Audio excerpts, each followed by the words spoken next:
Hello, this is Debbie Kay with the League of Women Voters of Portland, and you are watching Video Voters Guide. We're at the studios of MetroEast Community Media to talk with candidates running in the November 2018 general election. We've invited all candidates who filed for this race. There are many reasons during the busy campaign season why some candidates are able to accept or not able to appear. We urge all voters to look at the League of Women Voters of Oregon website and use the League's vote411.org for comprehensive coverage, where candidates may also choose to include more information, some including their own YouTube videos. With me today is Scott Learn, running for Multnomah County Auditor. Thank you for coming. Thank you for having me, Debbie. I appreciate it. Good. Let's start with, why do you want to be the Multnomah County Auditor? Yeah, appreciate that question. I've got three main reasons, but first off, just let me say I'm excited to be here talking about performance auditing.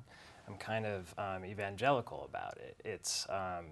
And this really goes to my first reason. I've really seen the power of performance auditing to improve government. I work at the state now, and just let me say for folks who aren't familiar with the term that performance auditing is different from financial auditing. I was a financial auditor many years ago, and performance auditing is much more about improving government, looking at critical services, seeing what the obstacles are to people doing their jobs well, and writing a report on that, and then making recommendations with practical solutions to help people do their jobs better and to help crucial government services get delivered better. Can I interrupt quickly? Yeah. Does that mean that the Multnomah County Auditor does not do financial audits? They contract out for the financial audit of the county, and it's good to have financial audit experience because obviously you want to also look at costs and savings that can be made, but the performance audits are just broader than that. And I've learned at my time in the state how powerful they can be. I've worked on audits of temporary assistance for needy families, which is the welfare program. I've worked on the foster care audit. I've worked on audits of alternative education. So these are all crucial services. And we really dug into them and we made recommendations. We found big problems and we made recommendations to improve them. And I think all those recommendations are going forward. So that's reason number one. I really am sold on the power of performance auditing. And then reason number two is that I looked at the Multnomah County Auditor's audits for the last 10 years, and they really have not focused in depth on the most critical services of Multnomah County. So you all know Multnomah County is a safety net for this county. So you've got mental health care services, physical health services, all sorts of social services, from the youngest people, most vulnerable people in the county to the oldest. And it's also the critical part of the judicial system. You've got the district attorney's office, you got the sheriff, you got the jails, you got the Office of Community Justice, which does probation and parole and juvenile justice. And those areas have not been touched in the last 10 years. So I want to change that. I want to focus on the most important things that the county does, because every time performance auditors go in there, something gets improved. So it's critical that we look at the most important services. And then my last reason is I do really feel like I'm built for this job. I was a financial auditor for Price Waterhouse for 3 years and a CPA at that point. And then for the next 23 years, I was a newspaper reporter, including 17 years at the Oregonian. So I really know this county. I know how to dig into problems. I know how to look for solutions.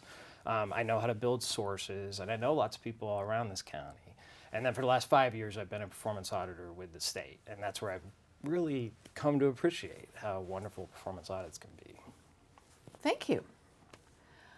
Getting into specifics, what do you think are the criteria that should be used in choosing specific programs to audit, and who should be consulted? Yeah, so I think my opening statement talked a lot about the criteria, which is I do want to focus on the most important services that the county provides. And that it's interesting because the social services, health services, court and judicial system services, that's most of the money that the county spends as well. Mm-hmm. So you're really hitting two things. You're improving crucial programs, and you're also able to look at costs in the most efficient spending possible. So that's where I would focus. That's going to be one of my main criteria, or the main criteria. I want us to hit the services that affect the most vulnerable people in our community.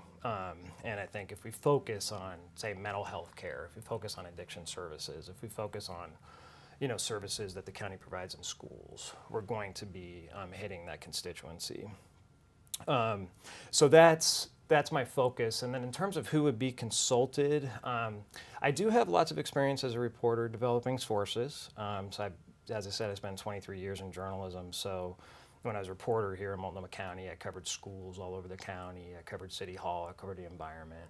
So I know how to build sources. I want to build sources with former employees, on-the-ground workers, current employees, advocates, critics, elected officials, national experts, and other counties that are doing things differently.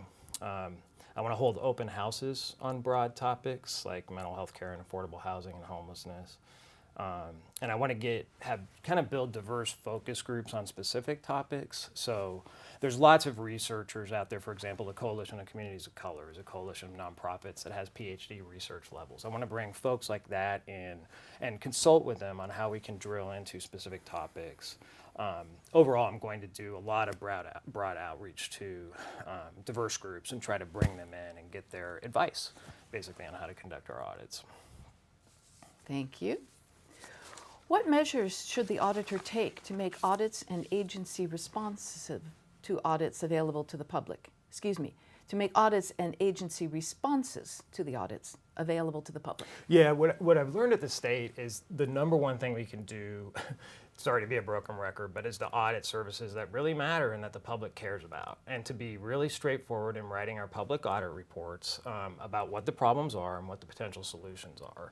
And that's when the public gets interested. So the foster care audit got a lot of publicity because we were pointing out a major problem and a major program that people really care about. Same with the temporary assistance for needy families.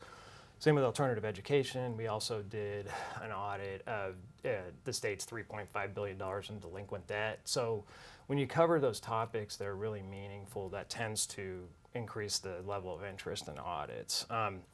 Couple other steps. I think that groundwork I talked about at the beginning, focus groups, open houses will help spread awareness. I think it's incumbent on the auditor to do a lot of community outreach with civic groups, with advocates, with other interested groups, and just talk about what performance auditing is so that people go, oh, yeah, that might be interesting. And then I think we're doing this at the state. I think as the county, we have community meetings after the audits to bring in interested people and talk with them. And then I want to do an annual report on the status of our audit recommendations. That'll be public and if somebody hasn't followed the recommendations and there's not a good reason for it, we'll call that out, and I think that'll generate interest as well. Okay. How would you prioritize your efforts for the audit function to produce maximum improvement in local government? Yeah. So again, focusing on the most important issues, that's the big picture, approach.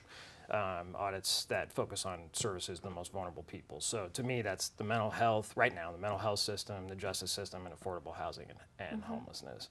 Looking at that with a social justice lens, an equity lens, and also looking at spending. I think another thing the auditor has to do is be flexible. There's a little tendency to get tunnel vision as auditors. We set our audit schedule and then just sort of pretend that nothing else is happening. And one example where I think we need to troubleshoot more, and recently there were a lot of problems at the Unity Psychiatric Center, including inmates who died, or not inmates, excuse me, patients who died. And the auditor knew about this. He was getting tipped by the same source an internal source who raised problems for months and really even years, and didn't do anything about it. And I want to change that. I think with my experience as a reporter, I can go in and help to stop problems before they occur.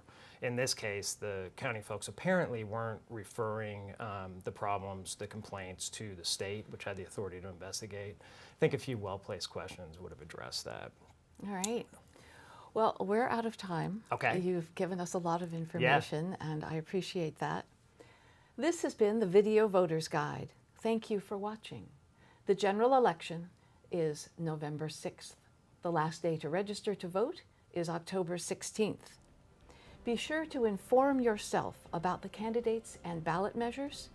Exercise your right to vote, and please remind your family and friends to do the same.